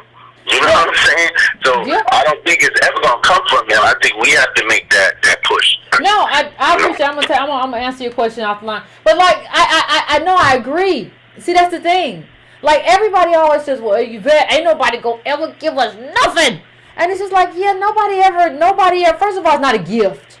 It's like you earn something, like you earned wages and you didn't get paid. And so you go back and your employer is like, why are you here for a handout? Well, you didn't pay me my paycheck. I was due a check, and I don't know, you always just want something for free. It ain't for free. You gave it to somebody else. Like, during the time when we were supposed to get reparations, you was giving white people the New Deal with my money.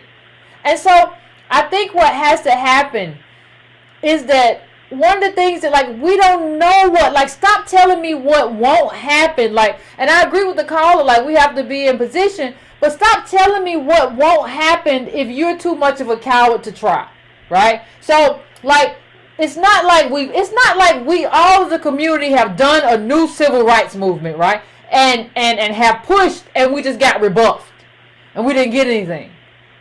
And we're sitting here like, well, Yvette, we've been trying and we ain't getting. We've been trying for the past 10 years and we ain't got nothing. What you got to say? No, we haven't done that. You keep telling me that you're gonna make your money from the stock market and all this stuff, and then you just keep filing bankrupt or whatever, and you just keep telling me you're gonna do something that doesn't make sense, and then you're upset. Well, I said that we need to do collective politics. Doesn't make sense if I just do it or a few other Breaking Brown people just do it. That's wonderful, but we have to do this as a collective. Now, when we do this as a collective, you don't know what'll happen. We made all kind of stuff happen before when we did stuff as a collective. And even then, Martin Luther King had a lot of churches who were like, he's just a troublemaker. He come around here acting up, throwing his shoes in the air and all kind of stuff. I mean, just all kind. They didn't like him either. So if we get our stuff together, you don't know what'll happen. You have no idea until you try. But my thing is, we got too many people in our community who don't want to try and fight for what we got to fight for. Nobody wants to put skin on the line. And that's what has to happen, though. Somebody got to put some skin out there. So I'm coming to 202. What's going on, 202? Why you always laughing, Alexander? What you laughing at? What you giggling at? Hey, what's up, y'all? How y'all doing? I'm on the caffeine this evening, trying to hang with the Breaking Brown family. Uh-huh. Okay, so you know, this is a very interesting conversation. A very, very interesting conversation. The Bible say a double-minded man is stable in nothing. A man or woman cannot serve two masters, for they will love one and hate the other. Yvette, if I told my wife that there were some other women that I love, that my love for them, hey, I'm just trying to keep it real, Now, y'all stay with me. We walking. If I told my wife that there were some other women that I love, and that my love for them required that I look out for these women and take care of them just as much as I took care of her, then my wife will question my loyalty. As well she should. Because she will question my loyalty, because our matrimony requires that I put my wife first. I'm going to say it again. Our matrimony requires that I put my wife first. If I ever ran afoul of that premise, our marriage would be short-lived, and the result would be divorce. Y'all see us on Lauren Lake. Divorce court, whatever that show is. So look. So y'all know, like, how y'all got, what's that, what Trump ran on? Trump ran on America First, right? Yep. Well, my wife has a policy, and she calls it Ms. Hamilton First. Why am I telling you all this? Y'all see where I'm going? If I was to run afoul of any of the things that I just said, I would no longer be a monogamist. I would be a polygamist. I would be a polygamist, baby. I would like to submit to you that we as American descendants of slaves have a polygamy problem. We need to divorce ourselves from polygamous leaders who aren't just married to us, but who married to everybody else and everything. Dr. Mark Lamont Hill and Michelle Alexander, they polygamists. You know, one day they gonna tell you they love you, Yvette. Then run out. The next day you gonna see him on TV loving somebody else, man. What you gonna do at that moment? Break up. People who up. We gotta get rid of all this polygamy. We need people who stand for us and stand for us first. You know, I was looking, even, have you ever seen any of these other groups stand for us before they stand for themselves? I remember, didn't you say that when we looked at the Palestinian Liberation Organization's timeline, and were they supporting Mark Lamont Hill when he was over there crashing and burning his career? No, I didn't see anything. Well, he was on TV talking about, oh, I stand for this and I stand for that, and I'm sitting there looking like impossible.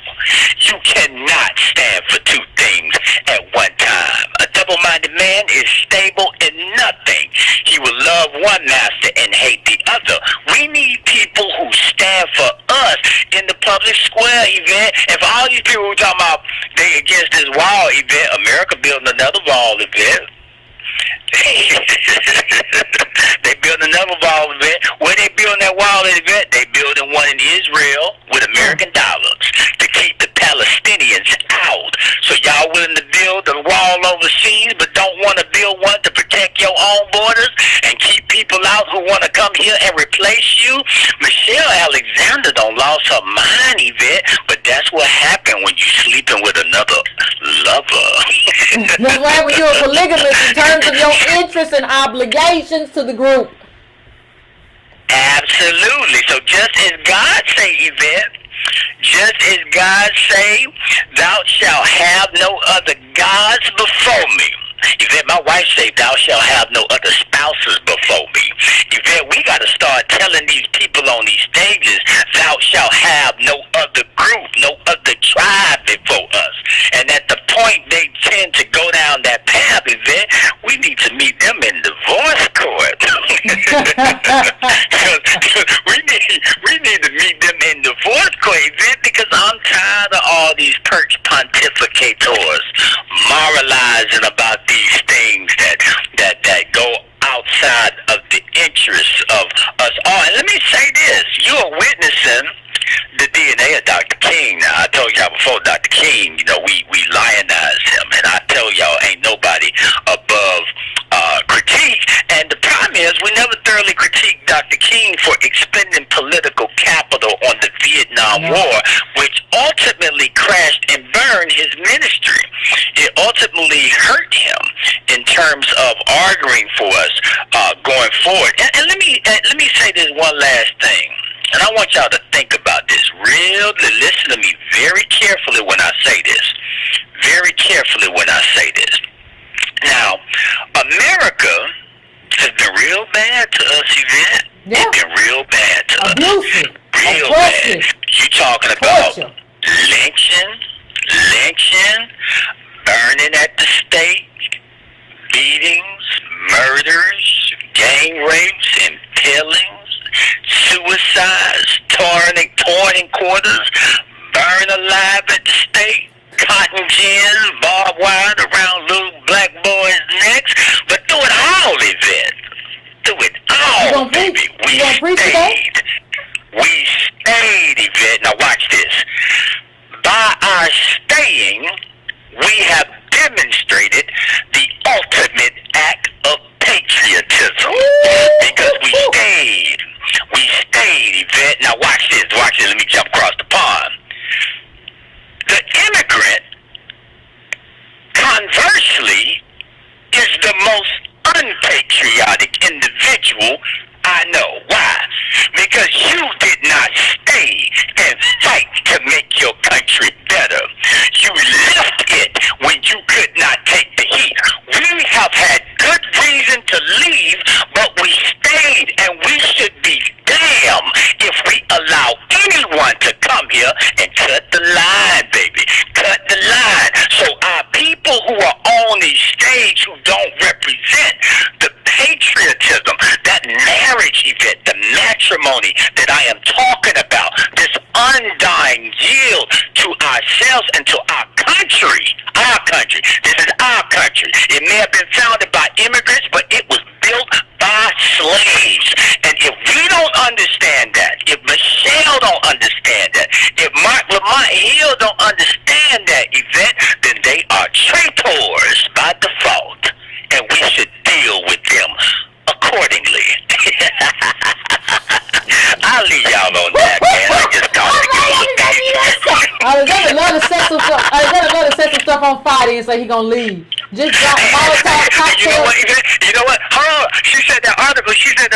None of us. She said none of us are. What did she say? None of us deserve to be citizens. I think. And Jordan Peele just released his movie with all these immigrants called Us. So obviously, Yvette, we need to realize that us is not us. And until we start questioning, Yvette, you always say, who you? We need to start asking, who us? Who we? Who us? Yeah, what we is you talking about? What us is we talking about? Yeah. And for those of you, we need to start getting hemming these people up. trying to get them, knock some sense into them, because I don't believe they know from whence they speak. So I try to forgive them, but they're getting hard, Yvette. Them brownie points, them brownie points for the new Jim Crow, they wearing off. They wearing off. You gotta move. You gotta stick and move in this white world. But that ain't that Motel 6, we're going to leave the light on for you Negroes. All right, I'm out. All right, Alexander, I appreciate you as always. Like, I mean, as always, Alexander always light the lines up, and I appreciate him. We're going to try to keep it moving, but yeah, like, there is no accountability. There is no mechanism. I have said this before. There are no mechanisms for accountability in our community. So everybody can just move like they want to move. But we need mechanisms that have you move in a way that's in the best interest of the group. Not move in a way that's just best for how you want to move, but move in a way that's in the best interest for the group. Like, that has to be the thing. That has to be the thing. I wrote something down. But you know, I wrote something down, but I lost it. So I'm going to go to take another couple calls, and then we'll wrap it up. I'm going to 646. 646, what's your name? Where you calling from? What's on your mind? Hi, good evening, Yvette. My name is Chiffon. I'm calling from Massachusetts. How are you? I'm pretty good. How are you? I'm doing very well. Thank you for all of your work. Thank you. I'm also thankful to Michelle Alexander, for all of her high-quality work that preceded this recent New York Times article. Yeah. I'm also thankful for the limitation of Michelle Alexander that has now been revealed through this article. I'm in agreement about a couple of things that she stated. I'm in agreement that we need to have a humane immigration system. This is a universal concern. This is not. You breaking up a little bit for me. Is she breaking up for y'all? You breaking up a little bit for me. You said you need her to do what? I said I'm appreciative of all the work that Michelle Alexander has done, right? But I'm also thankful for the limitation of Michelle Alexander that was revealed through her article. Okay. And I'm in agreement that we do need to have a humane immigration system. Can you hear me? Yeah, you're breaking up for me. I might have to let you go, caller, because you're breaking up for me. You're breaking up kind of bad for me. So I'm sorry, caller. I would love to keep you on, but you're breaking up for me. And I gotta keep it moving, keep it pimping.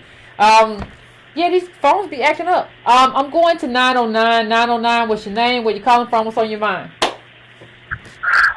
Yvette, this is Anthony, a repeat caller from San Bernardino. How you doing? What's going on, Anthony?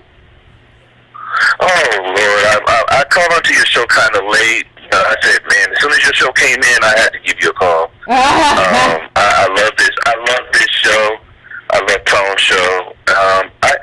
I'm looking at what you're saying on your title. It's talking about the moral police, and then it's talking about Michelle Alexander, author of the new Jim Crow, declares none of us deserve citizenship. And I want to get on topic a little bit because I kind of go off a little bit because I get a little emotional sometimes. And I wanted to think of, I remember listening to Tone, Antonio Moore, have an interview with Byron Allen. Uh-huh. Everybody should look at the interview Antonio Moore had with Byron Allen. And somewhere in the interview, he told Antonio that we are going through economic genocide. Mm-hmm. I remember that. Yeah, DOS, I want us to understand what it means to go through economic genocide. In order for us to understand what economic genocide means to us, it means that we have no stability. We have no place to call home, some place to have shelter, to have refuge. And Michelle Alexander, in her field of work, has no refuge. Colin Kaepernick has no refuge. He has to go back to the plantation of where he was, to Nike, and rebuke what he just said. LeBron James had to rebuke what he said because of a couple of comments, because of who his slave master really is. So I just wanted to say that we need a shelter, and we need people that come from that shelter to be studied and understand what DOS is to be able to speak for us. Until then, you can't say anything. But they do need a shelter. They do need a place to go to where they can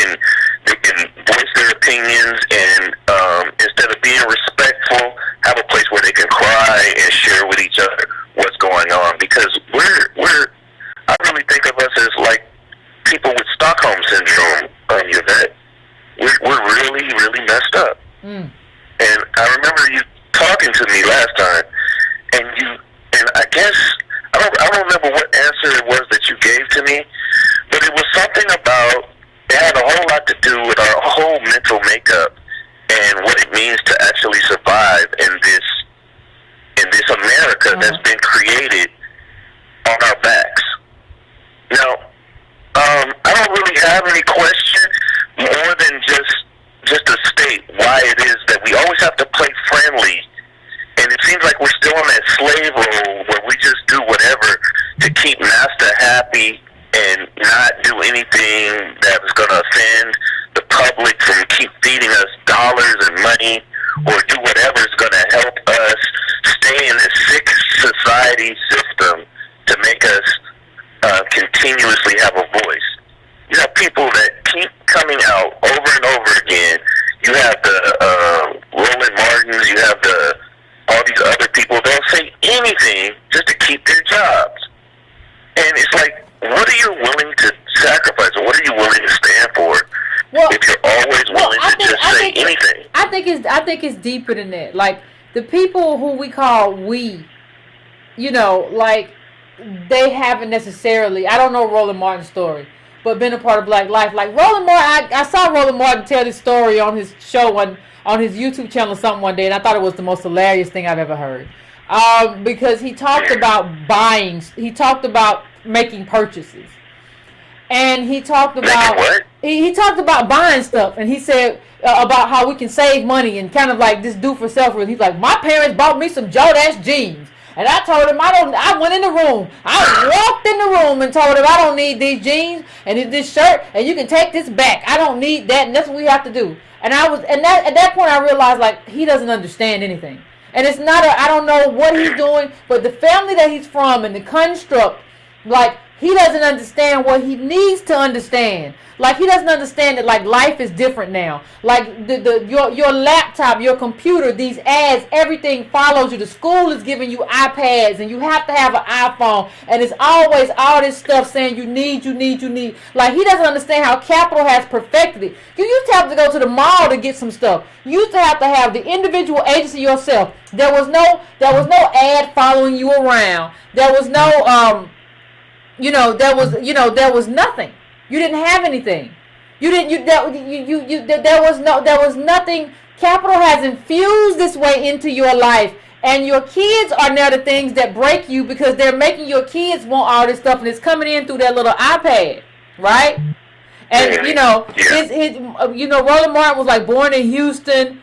His great grandparents had migrated from like Haiti and Louisiana, and like there is a big misunderstanding inside of him in terms of what American DOS is and how to navigate that life. And it's not about you stomping into your mom and pop room and telling them you don't need Jordache. Like, he doesn't understand timing. He doesn't understand that this is not 1984. Like, that this is not the same thing. There's so many, and so we have people like that who, it's funny to me, you want to do Periscope and YouTube and all this stuff and not understand what needs to be understood to understand not only capital, but we're living through a period of historic income, the worst income inequality on the globe has ever seen, right? We're living through that, and you're still talking to me about a time when, like, labor still held a far greater share of wealth. That's what you're talking to me. So we have people who don't understand where we are, trying to have a conversation and navigate where we're supposed to go. If you don't understand where we are, you surely can't navigate where we got to go. Agreed. But to get to that understanding and to understand people like Roland Martin, or people that live in a community of dysfunction, you got to get a real moral picture of what it is. Because I remember Dr. Joy DeGruy talking about, what was it? It was called PTSD. I guess it's traumatic slave disorder or something like that. Slave disorder. As far as what it would mean to actually teach history in schools today. And the consequence of not teaching the history and the lineage of DOS correctly, and the consequences of what it does to our, not just the regular people, but to supposedly leaders in our community. When they don't understand what they're saying, and they don't understand where they're coming from, and they go in as moral police, and they come in and they say, oh, well, you know, it's not as bad as you think it is, because guess what? This new fake story that I've gotten from somebody who doesn't know the history told me this is how it is to be a citizen. And this is how it is that I need to do. And this is how I pull my pants up. And according to my leaders, Bill Cosby and so and this and that, this is how we're supposed to do it. And when you work from a frame of delusion, you don't really get why you deserve your citizenship. You don't even understand what it means to be DOS. So I just follow you completely. It's just the sad part that Michelle Alexander is going through. I think she's going through doing what a friend told me, skinning and grinning, doing exactly, smiling for people that don't like you. You're smiling for people to make them happy so you can, I guess, escape your race. You know, so you don't want to say anything too harshly. You don't want to say anything too messed up. You don't want to be too offensive. You start putting in respectability politics or whatever, or you start tap dancing or shining people's shoes or butt dancing, doing whatever you got to do to make them happy. But forget what you have to say. Period. I'm sorry. I'm just no, thank you. I appreciate it, caller. I appreciate you calling in. But yeah, you forget your responsibility. You forget your responsibility. I think that's gonna be our last call for tonight, fam. Listen. We are going to, and if you want to, you know, we're going to talk tomorrow. So it's not like this is over. We're gonna be back tomorrow. So if you want to have a conversation. Tomorrow, we're going to be talking about what? Wow. Tomorrow, 9:30 p.m. Eastern Standard Time. Same time as the show. We're going to have the Denmark Vesey Book Club. It's our first book club. We're going to figure it out. I'm going to take a lot of calls so we can riff off of what this is, the importance of Denmark Vesey, the importance of all of the slave rebellions, and attempted rebellions, and planned rebellions, and the importance of understanding our history and how much of our history has been buried so that we feel like we need Wakanda and we don't feel like we have enough here to pull from. We're going to talk about it all tomorrow night at 9:30 p.m. Eastern Standard Time, fam. So if you are around tomorrow night, please stop by and have the conversation with us. Even if you didn't get through the book or whatever, I'll try to at the beginning of the show to tell what the book was about, and so we can go from there. And then, you know, if it goes well, hopefully we can pick out another book for another book club so that we can continue to have a conversation. This is what has to happen. I know people really want like political education to be something that's like instantaneous, but it's not. So this is what we're going to do tomorrow night, 9:30 p.m. Eastern Standard Time. Again, fam, tomorrow night, Thursday the 27th, tomorrow, Denmark Vesey, me, you, Denmark Vesey, and the whole Breaking Brown fam. So please like this page if you have not liked it already. Please go to subscribetobrown.com and subscribe. You can also subscribe to the newsletter, fam. And we're gonna have the conversation because that's what we do. Political education is the job. That is job one around here. So please hit that bell too. If you have not already hit that bell, please hit that bell so that you get a notification. You get a notification when I'm on and when I come on. So tomorrow, like if you hit the bell, tomorrow if you forget, you'll get a notification. Hopefully, I don't know, a lot of strange things going on. But I appreciate it, fam. I appreciate everybody who came through tonight and had the conversation tonight. I appreciate y'all always showing up so we can do political education and really be a community. And I love the fact that people in the chat, they recognize each other. Everybody know each other. Like it's really becoming a community, and I really appreciate that. Like I really appreciate like what we all have built here as a group. And I'm gonna see you tomorrow night. So thanks, fam.